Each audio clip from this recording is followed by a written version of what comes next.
Brock Purdy, Kyler Murray, and Kenneth Walker have enticing fantasy schedules this upcoming season, while Jalen Hurts and Jared Goff will have some tough obstacles to face this year. We dig into the biggest fantasy takeaways following the NFL schedule release on today's episode of Locked On Fantasy Football.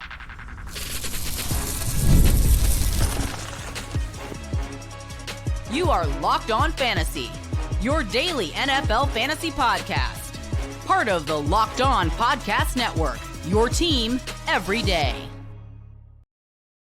Welcome into the Locked On Fantasy Football podcast. Thank you for making us your first listen every day. I am one of your co-hosts, Michelle Magdziuk. And when I'm not doing this, I'm a researcher and fantasy analyst with NFL Network. And I'm your other co-host, Vinnie Iyer. When I'm not doing this, I'm writing about NFL, fantasy, and betting for sportingnews.com. We got the schedule release yesterday. The full official schedule comes out. Now, we already knew the opponents that they'd all be facing, but it does matter when they're facing these opponents, especially for fantasy, because a lot of the times in fantasy football, if a guy breaks out early in the season, his value stays up there, right? Like people remember those first couple games. Now, if a guy stinks to start the year, that's also remembered, and people don't trust that guy as much either. So it does matter a bit with this. And then also just overall, how many like bad road games do they have, bad stretches, bad, really hard stretches as well, where you could be losing fantasy games, too many in a row. So we're going to go through the schedules, who has an easy schedule, who has a harder one, and then also hit on those early schedules that we like the best and the worst. So starting right at the top here, the 49ers and the NFC West, they have a very soft schedule this year because they face the NFC South and the AFC South. So two of the easiest divisions in the league. And then also the 49ers have the easiest schedule in the NFL because they came in fourth place in their division last year. So they get to face all the fourth place teams. And also what I want to point out about the 49ers, because this is like the easiest schedule. And then plus they don't have very many possible cold weather games. One of the cold weather game possibilities was at Seattle, and they get to face them in week 1. So in early September, hopefully it's nice out in Seattle. Really, the only two games we're looking at on the schedule here where it could be bad weather games is Cleveland and at Cleveland at the Giants. The rest should be really good games. Why do I mention that? Because Brock Purdy struggles in cold weather, or not necessarily cold weather. He's fine, but like in bad, snowy, rainy weather, that's where he struggles. But with their schedule being the easiest and with it looking like good weather games, does this bump up Brock Purdy and Christian McCaffrey for you? I mean, a little bit. Yes, you have to factor that in. And the funny thing about their schedule, Michelle, they only play 4 teams that went to the playoffs last year, and 2 of those are the Rams twice. They play the Buccaneers and Texans also. Those are their other games against playoff teams. It's incredible that they got this favorable schedule just for one really bad year based on being injury riddled. They are projected to get into double-digit victories because of this schedule and get back on track. So everyone's expecting them to be a good team to rebound very well, and the schedule is definitely going to help in that. I mean, talk about the Browns and Giants being your toughest road tests here. That's what you want. I know the Browns and Giants could have better defense, right? There's some things that you would say with Mason Graham and Abdul Carter helping Myles Garrett and Kayvon Thibodeau. Some of the people there that it may not be the best offensive matchup, but in the end, these are bad teams, and that means the 49ers can have their way more with it. So again, this might I don't think we can push up Brock Purdy too much. We're not going to put him in the top 6 all of a sudden, but he gets more intriguing with his value as a top 12 quarterback, where we can start him almost every week. If we feel comfortable with these matchups and we want to get a little bit of value, that's what you look at. Christian McCaffrey definitely has a smash schedule, because you look at the Browns and Giants, if they're going to be good in any area, they'd be in the pass rush, right? And still struggle against the run. So McCaffrey's lined up really well. If he can come back healthy, he will just destroy and feast on the schedule quite a bit here. So it just works out. When you play bad teams, you also play from ahead, and that means you run the ball a little bit more. That doesn't say that Brock Purdy will just be limited, right? I mean, he's done it before, where he's been a great fantasy asset when they've dominated and put teams on notice here. So this is good for George Kittle. The schedule is very good for him overall. Again, we'll see how it plays out. If Brandon Ayuk is healthy, then you would really like him. He becomes more attractive if we get a better bill of health. But yeah, I'm looking at the 49ers and like, this is a fantastic break. And sometimes it happens. And I don't know why, Michelle, it always seems to be if you have the South and they get both here. And this is also for the entire division. So, and I do think it's going to benefit all these teams on top of the 49ers, Cardinals, Rams, and Seahawks as well. Yeah, I mean, right now he's sitting at quarterback 13. Purdy is in consensus ranks. He was a Right quarterback there. 10 in average points per game last year, and that was with people being disappointed with his year overall. That's without CMC, Brandon Ayuk, Trent Williams, Ricky Pearsall for a big chunk of time. And from week 6 through 17, where he did not have CMC, Ayuk, and Trent Williams for the majority of it. I'm not counting week 18 because he didn't play. He got the shoulder. He missed week 18. But he averaged 19 points per game during that span. I do just think he's highly underrated. 49ers defense is going to struggle this year, even though they brought back Robert Saleh. They don't have the weapons on defense to be great. So, yeah, this schedule gets me really excited for the 49ers offense in general. Now, the Cardinals, this has been an offense we've been lower on this offseason. But they do have the 5th easiest schedule in the NFL this upcoming season. And the start of the year starts at the Saints. We don't expect their defense to be great. Then Carolina, one of the worst defenses in the league. At San Fran, which is typically hard. But like I said, I don't expect their defense to be good. Seattle could have a good defense. Tennessee's up and down. And then at Indy, which is normally a pretty easy defense to play too. With this easy of a start to a schedule, does that make you more interested in Kyler Murray or Marvin Harrison Jr.? Yeah, I don't know if it changes too much on Kyler Murray. I think we're at our kind of wits end with him sometimes, just the inconsistency. So I don't know how much of a ceiling if he can get back to where he was as a top 5 QB, especially if he chooses not to run. So there's some other issues there, but it is good for Marvin Harrison Jr. They didn't add any competition here, so they can really load him up with targets in some of these games. Some of these teams are also battling some cornerback issues. The Saints have been kind of gutted there the last couple of years. The Panthers are pretty still weak on the back end. The 49ers lost Javarius Ward. You look down and you say, okay, the Seahawks got DJ Reed, but that's about it, right? So this is really good, I think, for Marvin Harrison Jr. as he tries to get back on track. Everything seems to line up for him a little bit more. I wouldn't say I could go too high on Murray, but you feel a little bit better about Trey McBride, James Conner, taking these guys because they're in positions where the Cardinals could win some of these games. And you figure Conner would be a big factor when they're playing from ahead as well. So, again, the Cardinals can do that. But, again, if it was just a scheme we could trust and Murray was consistent, I think we would be a lot more excited and be aggressive about it. But now we're mildly enthused about the Cardinals being better. Well, again, you just have to keep getting excited about the 49ers. And really, there's some of that also carries over to the 49ers opponents here, Rams and Seahawks, who, by the way, they play early in the season a lot. So that's kind of interesting where the big division games between these 3 teams that were all winning records last year, those are kind of early so they can prey on these other teams that make their division so easy with their schedule this season. Yeah, the Seahawks have a great schedule as well, especially after week 2. I mean, the first 2 weeks are the 49ers and at Steelers. I feel like those are 2 hard games to figure out right now because, again, 49ers typically have a good defense. They did not last year whatsoever, and I don't expect it to be better because they lost a lot of pieces too and are going to be depending on a lot of rookies. At Pittsburgh's never easy, typically, right? Like they have those games where they allow a bunch of points, but that's typically in the wild card round. They wait to be bad on defense, so that can be a tough one. But San Fran, the Saints, at the Cardinals, Tampa Bay, and at Jacksonville. Those are their first 6 games of the season. The 49ers, Saints, Cardinals, and Jacksonville all allowed the top 10 most points to running backs.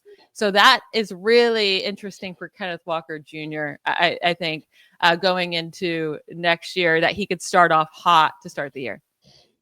Yeah, I think the Seahawks offense in general will be operating better from the jump here because they do have a better scheme in place. I think Ryan Grubb, they're trying to fit in a college system that didn't quite work, where now they're going very pro with their system with Clint Kubiak. So they're going to have a zone blocking scheme. They'll take all the yards that are there. So, look, we'll see about Zach Charbonnet, but that could also be a bump for him in the flex if they use him a little bit more. with Kenneth Walker here. But yeah, Walker's well positioned to be very productive early in the season and get going. So he's a great RB2 target. This is a great environment too for Jackson Smith-Njigba.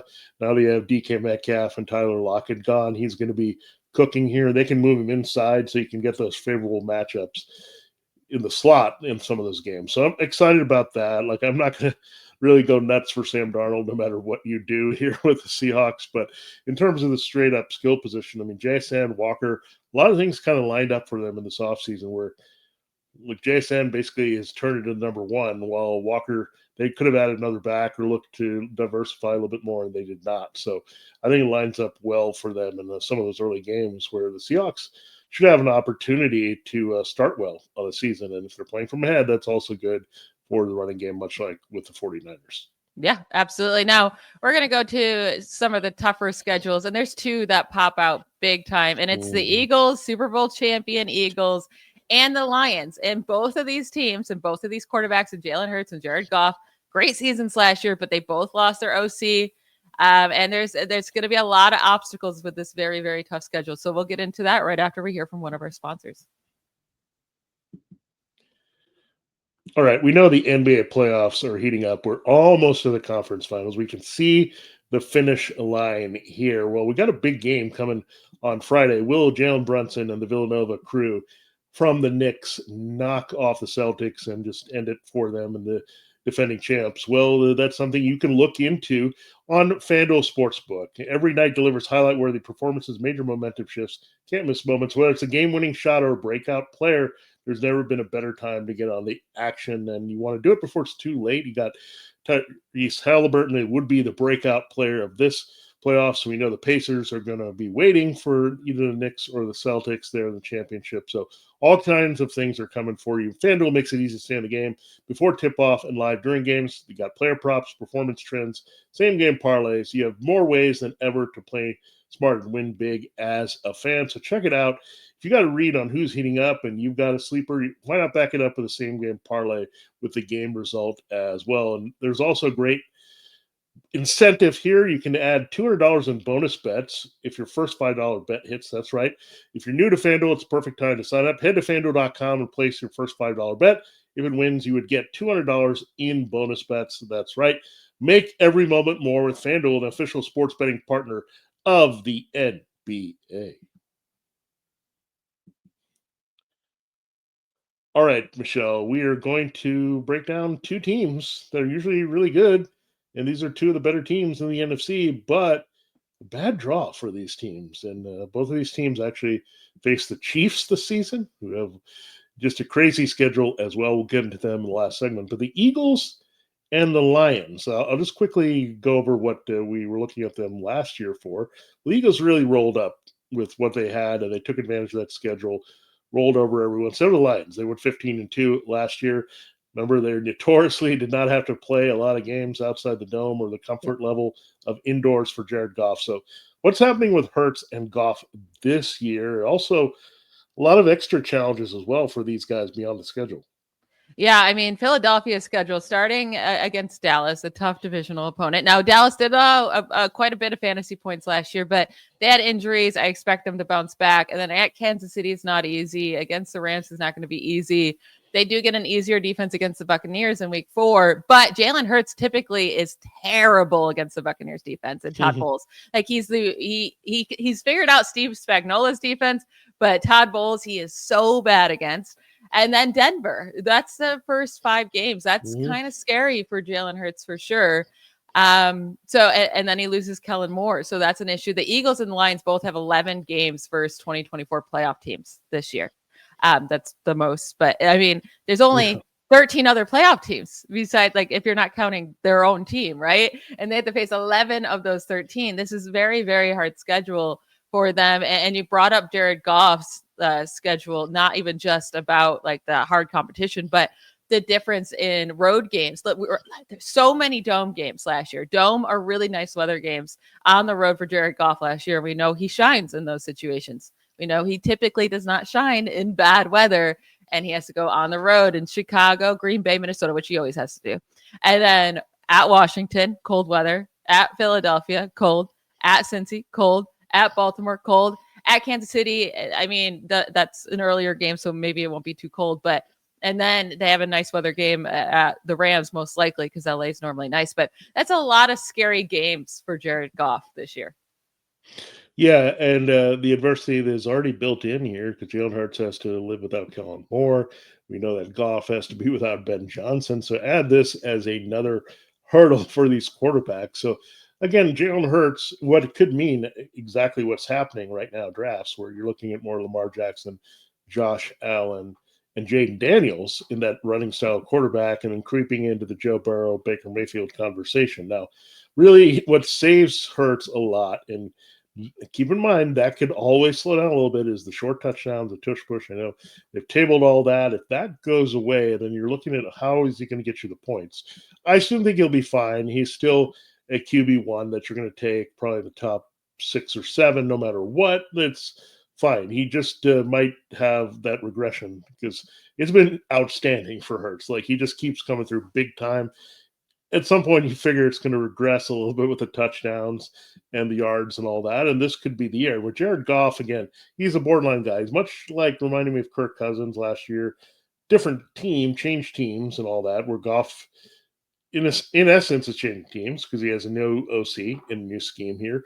So that could really push him off the radar, where Cousins was consistent. Kind of, we've seen this with Stafford too. At one point, he was consistent, then he dropped off, and he came back, and a lot of it having to do with the schedule. So pocket passers, I mean, Hurts has a way out of this, right? With his running, it gives another element. Goff, however, does not. So if he doesn't get it done through the air, through the pocket, he's in a tough spot, and there's a lot of these spots early. And you mentioned some of these bad teams, Michelle. They also have sneaky defenses. Like, I'm thinking about the Steelers, right? I mean, they still are a tough defense to play for some of these teams. So I don't know. I'm not feeling it too much with Goff. And Hurts will be okay, but then definitely in relation to those other QBs, you can certainly adjust him and feel okay about that. Yeah, I mean, the Eagles this year, this is what I'm worried about because I'm going through Jalen Hurts' biggest games last year. And huge games against Atlanta, Cleveland, Giants, Cincy, Jacksonville, Dallas. Again, Dallas had a very bad defense last year, so maybe they do again in terms of allowing fantasy points. The Panthers and the Steelers. So the Steelers was an impressive one because overall they didn't allow a ton of fantasy points on the season, but a lot of easy games on the schedule for the Eagles last year. And now it's the exact opposite.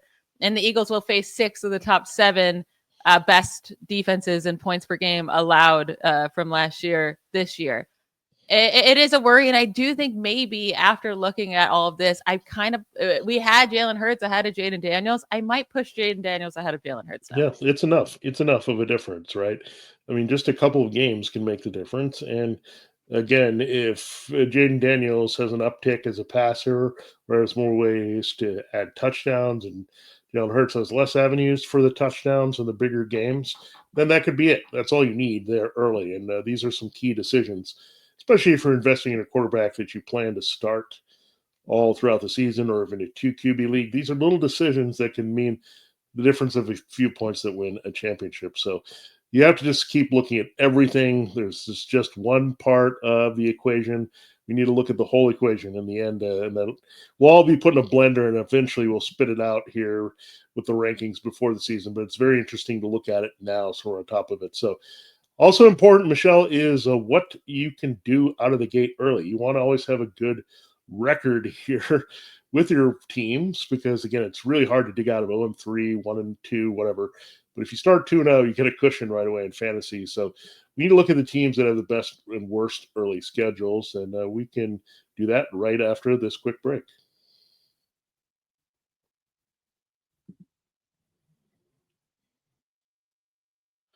All right, Michelle, we've put down a list of guys that have favorable schedules or teams in general. So who do you have here that we're looking at that we expect to start fast among our favorite fantasy players? So Joe Burrow and the Bengals schedule to start the year with Joe Burrow, Jamar Chase, T. Higgins. We're already excited for them anyways.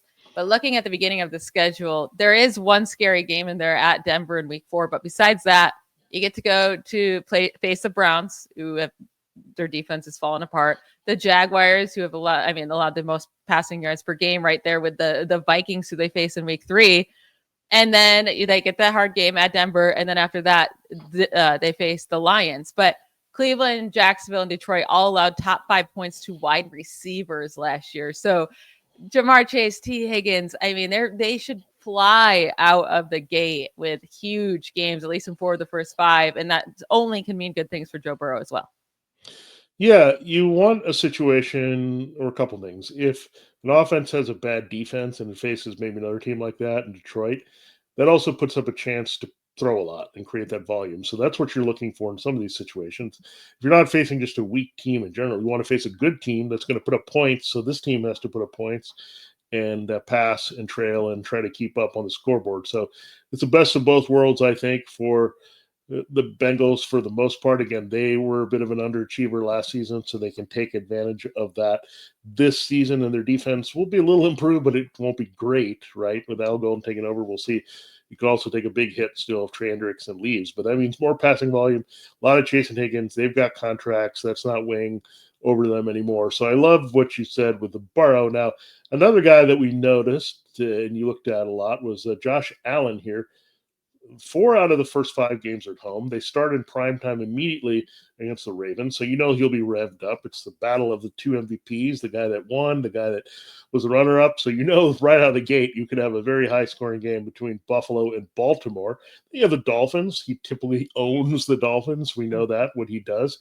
Then you get the Saints, who are just falling apart everywhere. This is one team that nobody wants a part of. They have no primetime games. And the Patriots, it's actually kind of sneaky because the Patriots should be better offensively, which would say the Bills have to do a little bit more to beat them this year. So I like it early. In general, I like the Bills schedule, period. Like, I think there's a lot of opportunities there for a lot of their key players. That's good for Allen, good for James Cook, good maybe for a sleeper wide receiver to merge on this team. Just a lot of just positive stuff here. So Allen, again, we talked about Daniels versus Hurts. This might be enough where we might start revisiting what we get at the top between Allen and Jackson, which is going to be interesting because they play each other in week 1. That could be exciting if you have one of those quarterbacks right away. And I do like Allen's schedule better, and that home start for the first 5. I mean, he's great on the road or at home, but at home last year, he averaged 24 fantasy points per game. Now on the road, he still averaged 21, but 24 is absurd. So like, I mean, it's great for him to start there, and all the matchups you brought up, like, they're not scary. And then even after those first 5 games, where 4 of them are at home, they go on the road twice there in the next 2 games with a bye in between. But at Falcons, at the Panthers, you're not scared of either of those. Then he gets the Chiefs, which in the regular season, Josh Allen, I mean, even in the postseason, he shows up against the Chiefs, but they normally always beat the Chiefs in the regular season. And then at Miami again, which you just said he always owns. And then Tampa Bay, at Houston. Like, this schedule is really, really great for Josh Allen. So love that for him.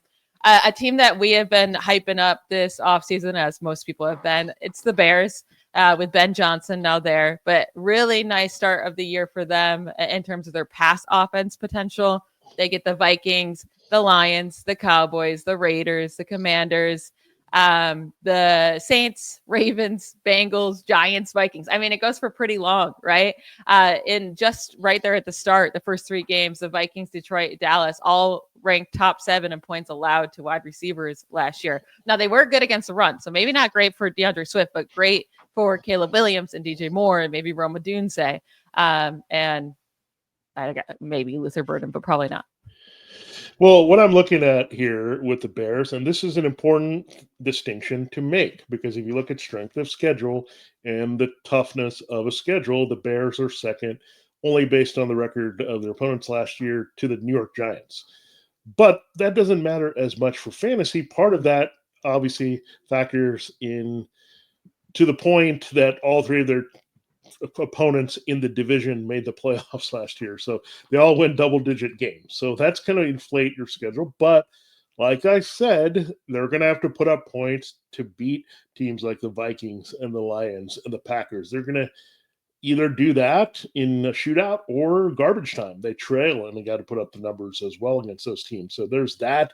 We have a rematch of that great Hale Maryland game with Jane Daniels. There was not a lot of scoring in that game. I expect there to be a lot more scoring in that game this time as that goes to prime time. So the Bears actually have some prime time opportunities. So the networks are hoping that the Bears also are special here this season. But yeah, it's going to be fun. He'll go against Daniels. He'll get Lamar Jackson. The Raiders are a favorable matchup. He'll go up against Joe Burrow.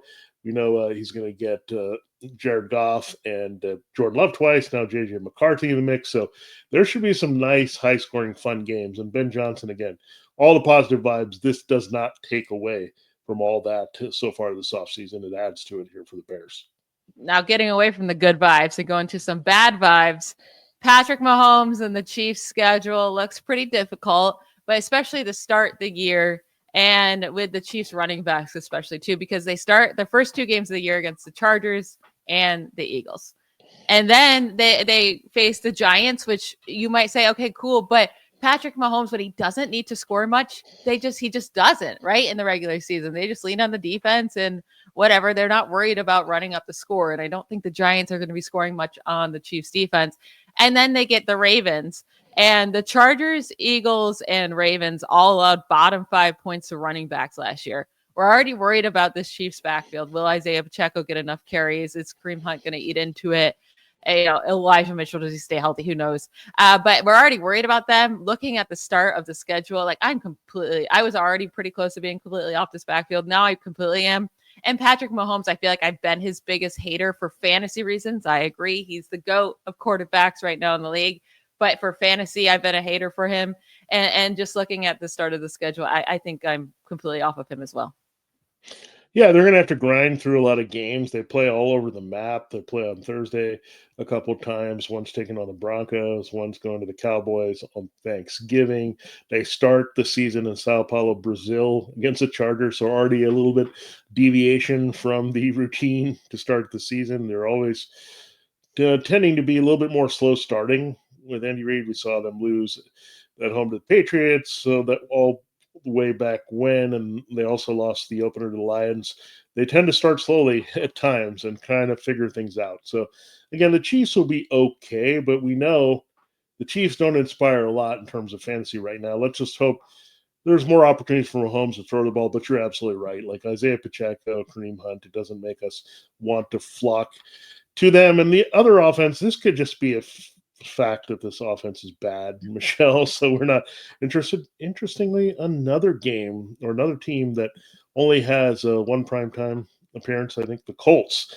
God, just brutal. This is maybe the worst. And like, I don't care who the quarterback is between Anthony Richardson and Daniel Jones, but this may not be really great for at least Jonathan Taylor out of the gate. So maybe what I would say with Jonathan Taylor, we like him overall for the body of work, but maybe a guy that you can get if somebody wants to get rid of him after 2 games. I mean, yeah. Dolphins and Broncos are there. I really don't have too much wanting to invest in the Colts this year, quite honestly, beyond Taylor. But again, this might take us totally out on them as a team other than Taylor. Yeah, Dolphins, Broncos, a hard pull for the Colts, who we already expect to be a pretty bad offense overall. The Dolphins and Broncos allowed the 4th and 6th fewest fantasy points in 2024. And I know we brought up the Dolphins as a good thing for Josh Allen, but Josh Allen's different than most quarterbacks. And he has a lot of experience against the Dolphins. But this is just another bad one. It doesn't take me off of Jonathan Taylor necessarily, but the quarterbacks, the wide receivers, like it's just not probably going to be very pretty. But that will be it for our show today. We went through all of the schedule release, biggest notes for fantasy football for the upcoming year. I want to thank you all for making Locked On Fantasy Football your first listen today. For your second listen, check out the Locked On NFL Scouting. The NFL draft is over, but the roster moves and news never stop. Hosts Kyle Krabs and Joe Marino will make you the most informed NFL fan this offseason. Find Locked On NFL Scouting on YouTube or wherever you listen to podcasts. We'll be back tomorrow talking about the top 3 storylines for the Atlanta Falcons entering next season. Don't miss it. Bye, y'all.